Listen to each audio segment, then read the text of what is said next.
Well, if you add to that the comments that made the rounds that was reported yesterday, where the Senate Committee on Human Rights, Judiciary and Legal Matters did say, while they were trying to confirm Justice Soho and some others, where they say, look, even if you appoint judges from heaven, they may not save the judiciary. So what is wrong with the judiciary? This much talked about judicial reforms. Is it papering over cracks? Is it how do we approach all of these challenges facing them? These are some of the issues we'll be broaching or focusing on today. Mark?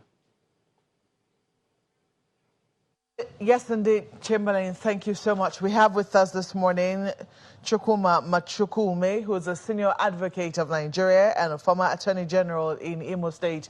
You're welcome to Sunrise Daily. Thank you. Thank you. Let me first of all start. I mean, you saw, we tried to set a background there with the concluded MBA conference, which happened sometime mid this year. And then only recently, as Chamberlain did point out, the comment yesterday by Senator Okoyemi Bamidele. How did those comments come to you? It came to me, yes, there's alarm, there is a problem with the judiciary, but then the issue is that it didn't start today. Corruption happened there with humanity. All we are trying to say now is, what do we do to curb it? When you remember, there's this statement that don't judge so that you will not be judged. The place of judges is quite peculiar. A lot of problems are there. One, the judge has a lot of duties to do. He has to deliver his judgment. And according to the NJC, now he must deliver a certain number of judgments within a period. He has to give reasons. All this, the judges' work are one of the most criticized because they are the contending forces.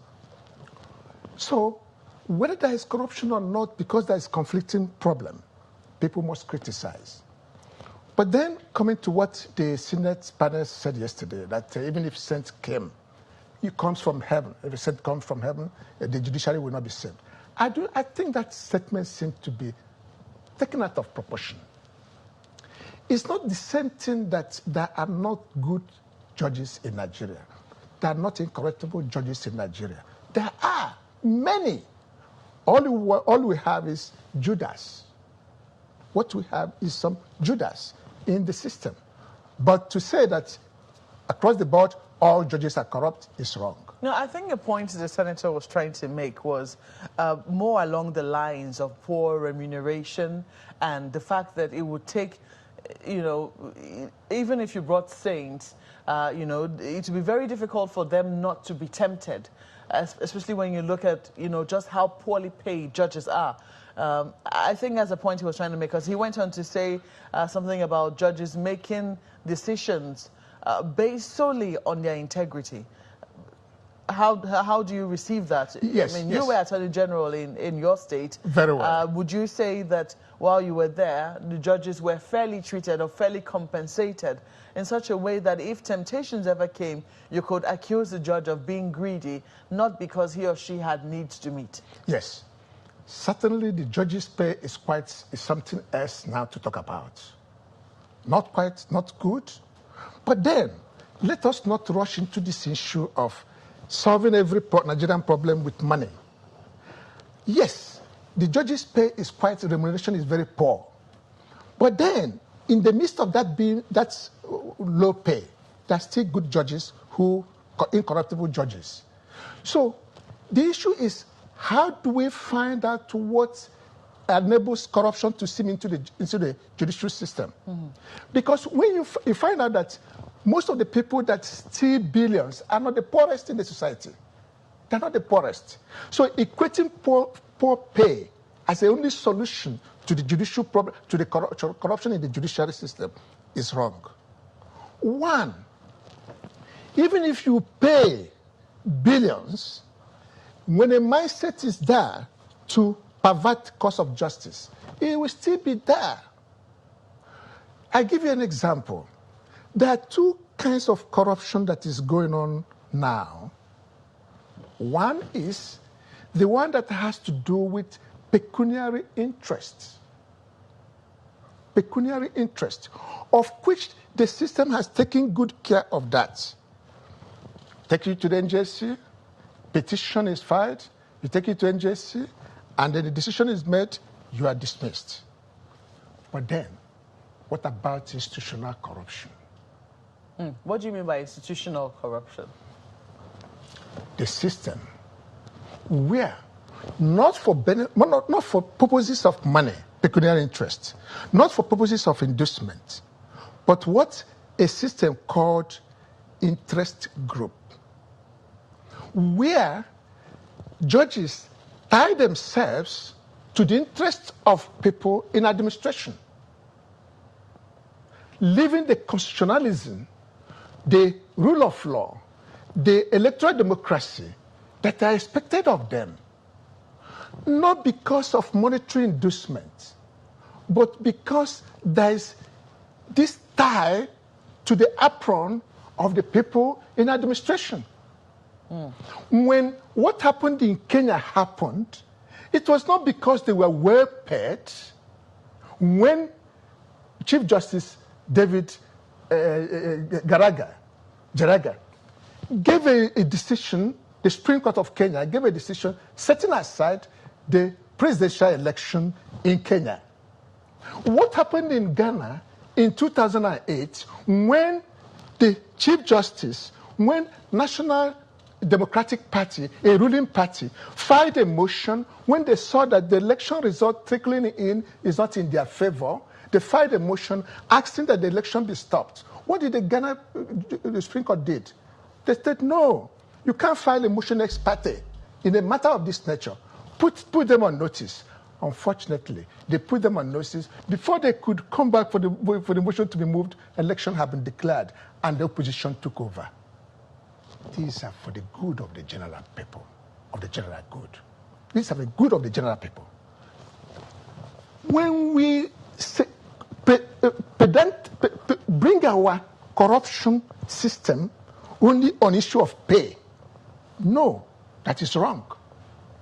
There are certain corruption, and that is the most dangerous one, the one that legitimizes election fraud. Because election fraud begins the decay of the system. The Constitution has made electoral possibility for the people to determine who rules them.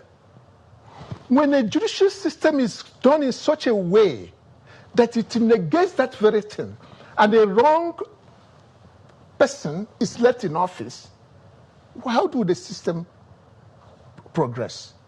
So, corruption is not an issue of money alone. It is an issue of method of appointment, method of coming to power. If I appoint you because you belong to my religion, I appoint you because you are coming from my area, I appoint you because I want you to do a certain thing, there's no way you will classify that as corruption because of pay. We have to look into a bigger picture. I see your point. Yes.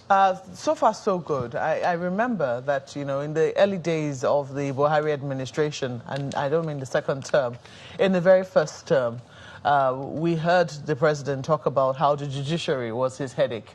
And then subsequently, much later, we saw that there was a raid on judges that was heavily criticized because people said, oh, the judiciary was capable of cleansing itself. You know, for some other people, they said if the judiciary was capable of cleansing itself, why hasn't it cleansed itself all of these years? That was on the one hand. Then later on, much later, towards the end of the first term of the president, we saw the huge controversy that emerged on the appointment of the Chief Justice of Nigeria, then Chief Justice of Nigeria, Justice Walter Onnoghen, the delay in appointing him as Chief Justice of the country. There was, I think, some protests, some people criticizing why it's taking so long because he served in acting capacity for a while.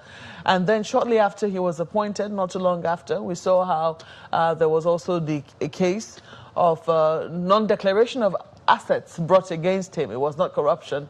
And then that led to his removal from office and then the appointment, as an acting capacity, then later on substantive appointment of the current Chief Justice. That has caused huge divisions in the Nigerian judiciary, among lawyers and even on the bench. How do you weigh in on some of these issues? Do you think that the president was right in saying that the judiciary is a big headache? And then two, would you support some of the actions that he has taken? Would you say it was in his place at all, if you agree, to try to sanitize the judiciary? No. No. There is a small psychology between Democrats and the judiciary. Most Democrats are always on the line with the judiciary. Most Democrats. Because Democrats go according to the paper, according to the rules. And because they go according to the rules, they're always on the side. You see judgments from the court always on their side.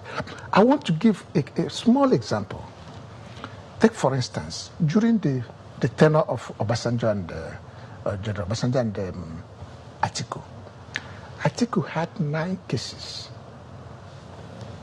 When there was this controversy of removing him from office and then all these other things, during that period, there was 9 cases. All those 9 cases went through in favor of Atiku during that period. Why? Because there's always a small nexus between a man who has democracy in his heart, in his forming, and the way he goes about his issues. So when there is criticisms of the judges as being the headache, the question some mind will be asking, could it be that you has not been able to put yourself very well as to streamline very well with the... Some people will not like the basis of your argument. And I'll quickly... Finally... I'm sorry, I have to interrupt that. When you make reference to, former President Obasanjo, and you talk about, his vice president then, Atiku Abubakar, and you say that the judgment went in favor of Atiku Abubakar because he is a Democrat. No, let me land, because that's the impression. You talk about that and the fact that President Obasanjo was a former military officer. Perhaps you're also trying to infer that the president, because he, is a former military officer as well, is not exactly a Democrat. Some people would question the basis of that judgment. If you agree that indeed there has been corruption in the judiciary and it did not start today, when did it start from? And how do you then justify? You heard there, Mr. Femi Falana saying that one of the reasons why the lawyers could not come together was because they could not justify the things that they found with the judges. That it would seem that those who were coming to equity weren't coming with clean hands. One, that's a value judgment, that's a value statement. I'm not going to buy into that because whatever stand you take, you have explanation for it. The most important thing is this. The Constitution has set out a way, and the Constitution should be above us. The Constitution has set out a way things ought to be done. The judges that err, how they ought to be treated. They cannot be treated outside the way the law has stated. Otherwise, we are jettisoning the rule of law, we are jettisoning the constitutionalism. And when you jettison this system that have been brought in to guide the society, it means whims and caprices becomes the order of the day. So I do not think the problem is barely the issue of corruption, but issue of the way to go about fighting the corruption. Because the system, the Constitution has laid down a way to go about it. So certainly there is corruption in Nigeria, there is corruption in the judicial system. But then the most important thing now is how do we firm up the way that have been provided in the Constitution so that this thing be followed properly and everybody, so that it will be on the table. Let me quickly bring in my colleague Chimilin here. Well, yes, you've highlighted as part of the challenge with the judiciary, the way judges are appointed, which a lot of people have equally spoken about over time. But speak to this as well. I mean, many lawyers tell us that it does appear as though the rich most times have their way in the courts because once you're poor, as they say, it's difficult to always get bail conditions granted to you. Difficult these days because in some other cases, when the matter has gone 5, even 10 years in court and a judge dies, the case begins de novo. So why are these things which are within the judiciary themselves to amend or address headlong, why are they not happening?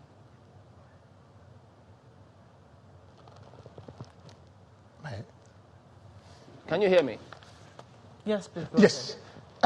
Yes, there is always this snail speed in the judicial process where parties that actually ignited action are no longer there to see the outcome of the judicial process of what they have done.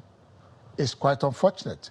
But I think the system is taking gradual steps to avoid these lapses. For instance, there's now this issue of front-loading. Front-loading is a process that is going to enable the system to run faster, judicial process and administration of justice to run faster. So these lapses are existing. It's not the issue of the rich getting better judgment. Probably the rich could be able to hire a better lawyer and all the rest of them. But the most important thing is what is presented to the crucible of the judicial process is what goes through, and it is evidence that the court hears that it works with. So, yes, snail speed is quite very unfortunate, but I think steps are already in advanced stage. One way or the other, the system is going to cleanse itself.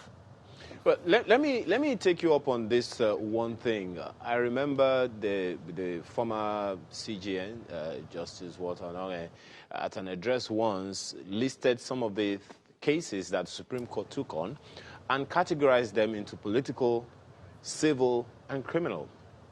I want to ask, because since you made a little reference the other time, how influential is the political class on the judiciary in our current democratic practice?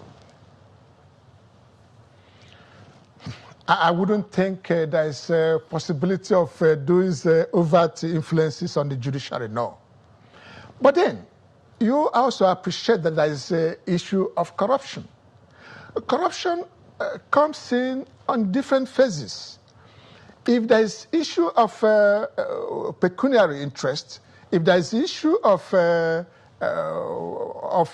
maybe overt tie to some political administrators, that's a different thing altogether. But to say that the political class has overt influence over the judiciary, I'm not too sure that is. Now, there is the political cases, there is the criminal one, and the civil. Of course, the political cases has to do with the elections. And because elections have time lag, you need to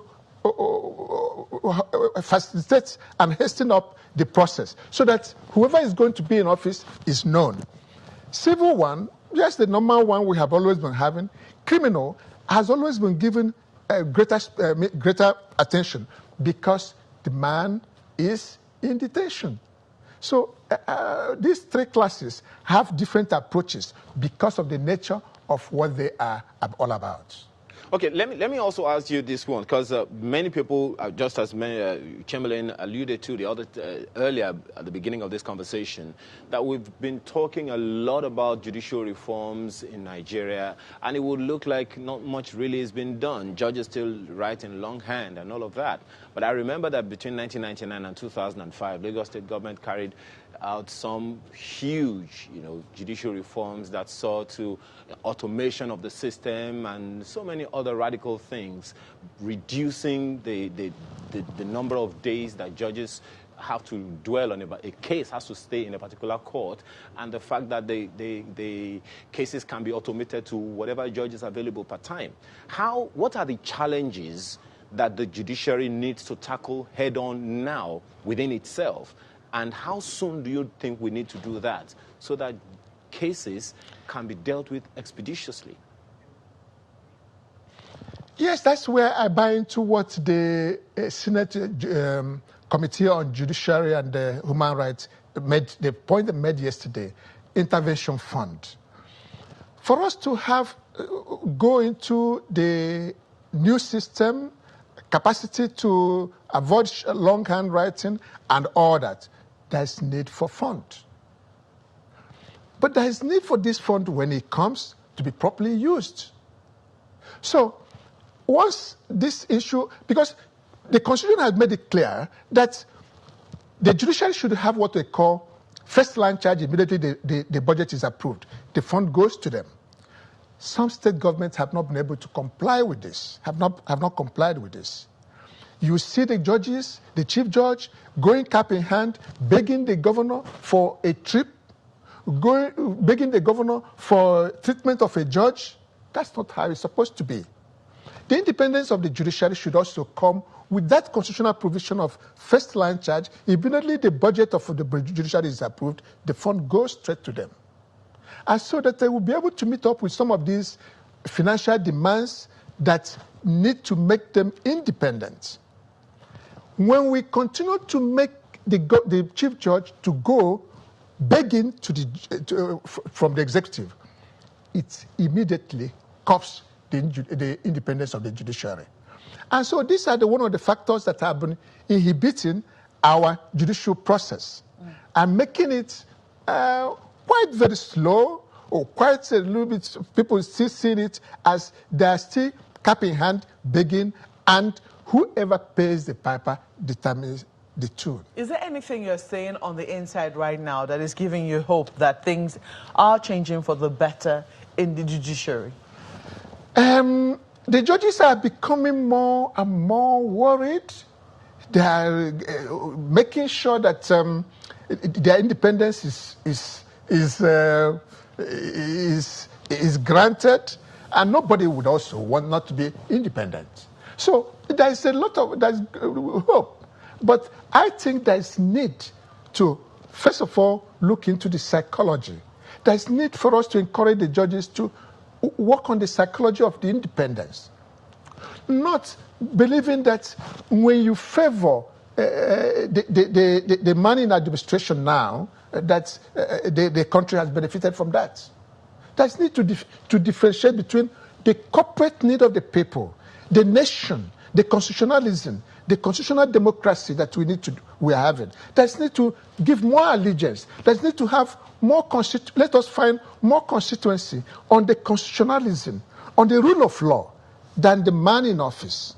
The very moment we're able to distinguish what the nation needs and buy into it, than buying into assisting one person or the other because of what the group called interest group. Interest group of whoever is in power. Whoever is in power. Nigerian government, the Nigerian judiciary has shown that absence of interest group in some of these state government election decisions, where you see party in power being out. But when it comes to the national level, it seems there's need for us to involve that culture of having the constitutionalism, the electoral democracy, take precedence in our judgment. Well, we have to thank you for coming on. We're totally out of time. I was hoping that you'd land sooner than you did, but thank you so much for sharing your thoughts with us this morning. Mr. Chukwuma Machuku Ume is a senior advocate of Nigeria and a former Attorney General in Imo State. Sunrise Daily continues in a moment. Please stay with us.